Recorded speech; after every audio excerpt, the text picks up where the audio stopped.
2022년 이민년 새해가 밝아왔습니다. 주식시장의 불확실성을 높이는 국내외 변수들은 올해도 상당합니다.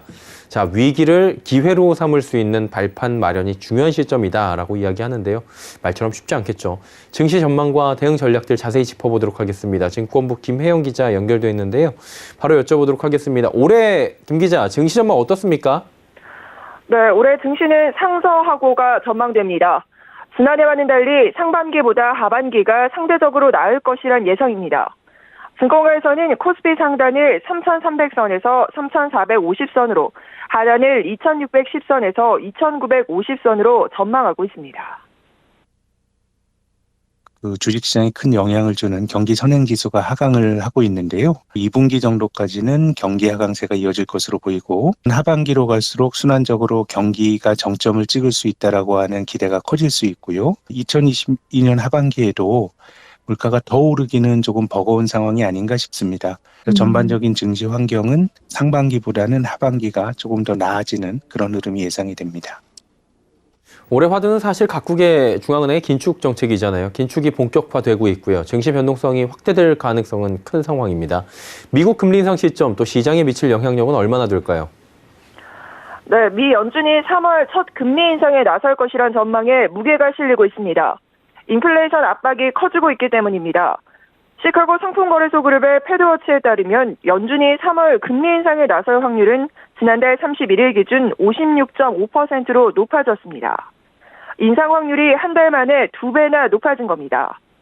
증권가에서는 지난해부터 긴축에 대한 논의가 이어진 만큼 증시 충격이 어느 정도 시장에 선반영되기는 했다라는 평가인데요. 그러나 우호적인 모멘텀이 아닌 만큼 예의주시해야 한다는 조언입니다. 증시의 가장 불안한 요인은 미국의 긴축이라고 생각이 되는데요. 미국이 금리를 올리는 국면에서 신흥시장이 좋았던 적이 별로 없기 때문에 지금 시장은 6월 정도에 금리를 올려서 내년 3회 정도 생각하는데 1월, 2월에 인플레이션 압박이 크다 그러면 3월에 양적 완화 마무리와 더불어서 동시에 금리를 올릴 수도 있다고 생각을 합니다. 예, 그리고 이제 국내로 돌아와 보면 3월 9일에 대선이 있지 않습니까? 이벤트 큰 게 있는데 증시에 어떤 영향을 줄까요?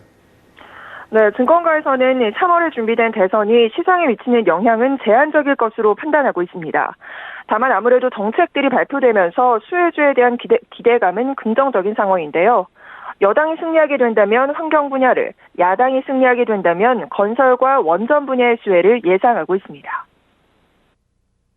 대선 변수도 있는데 과거에 좀 데이터로 보면 대선이 그렇게 증시에 크게 좌우하진 않았어요. 정책에 따라서 어떤 섹터나 종목이 좋아지냐 이런 건 나올 수 있었는데 예, 조금 더 세분화하겠습니다. 업종으로 가볼 텐데요. 지난해 연말에 삼성전자, SK하이닉스 외국인 매수세 강하게 들어오면서 긍정적 흐름을 좀 보였거든요. 반도체주들의 신년 전망은 어떻습니까?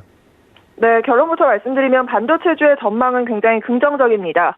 리서치 센터장들이 공통적으로 지목한 올해의 유망 업종이 바로 반도체입니다.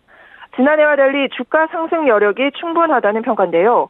올해는 병목 현상이 완화되고 디램 업황 회복 등 수혜가 기대된다는 전망입니다. 목표 주가는 10만 원을 제시하고 있습니다. 좀 더 구조적으로 추세적으로 반등하지 않을까 내년 2분기부터 그렇게 보고 있습니다. 2분기까지는 그래도 디램 업황에 대한 기대감으로 조금 더 의미 있게 오를 것 같습니다. 예, 이구동성으로 센터장분들께서도 이제 반도체 업종 말씀해 주셨고요. 그렇다면 이 외에는 어떤 업종을 저희가 눈여겨볼까요? 자동차주와 바이오주의 약진이 기대됩니다. 자동차주와 바이오주의 기업들이 주가가 작년에는 굉장히 부진했었는데요. 올해는 본격적인 상승 국면으로 돌아설 것이란 분석이 나오고 있습니다.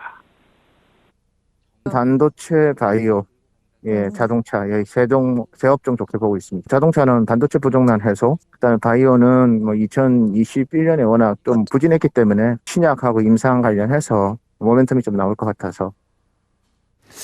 그리고 이제 공모주 시장 전망 좀 알아볼게요. 지난해 공모주 시장 굉장히 뜨거웠잖아요. 올해도 LG 엔솔이라고 불리죠. 에너지 솔루션. 대형급 IPO들이 등판을 대기하고 있는데 계속 이런 분위기 이어질까요? 네, 올해도 IPO 시장의 호황은 이어질 전망입니다. 총 14곳의 조단위 기업들이 연내 상장 고비를 바짝 죄고 있는데요. 첫 타자는 LG 에너지 솔루션입니다. 지난해 12월 LG화학이 전지사업 부문을 물적 분할해 설립한 배터리 제조사입니다. 오늘 기관 수요 예측에 돌입을 했고요. 이번 달 말 상장을 앞두고 있습니다. 최대 12조 원이 넘는 역대급 공모 규모를 자랑할 것으로 예상이 되는데 이는 종전 최대 기록인 삼성생명의 공모액의 2배를 웃도는 수준입니다. 공모가 상단을 기준으로 한 시가총액도 무려 70조 2천억 원에 이르는데요. 이렇게 되면 단숨에 국내 시총 3위에 올라서게 되는 건데 증권가에서는 SK하이닉스를 누르고 국내 시총 2위 자리까지도 넘볼 수 있다고 보고 있습니다. 이어서 현대엔지니어링과 현대오일뱅크, 카카오엔터테인먼트, 카카오모빌리티 등 1조 원이 넘는 몸값을 자랑하는 기업들이 줄줄이 상장을 대기하고 있고요. 또한 컬리와 오아시스마켓, 소카 등 유니콘 기업들도 연내 상장 준비에 한창입니다. 이에 올해 공모 금액은 역대 최대인 30조 원에 육박할 것이란 전망이 나오고 있습니다. 네, 올해 주식시장 전망들 각 리서치 센터장들을 통해서 들어봤고요. IPO 시장 이야기까지 정리해봤습니다. 증권부의 김혜영 기자였습니다. 고맙습니다.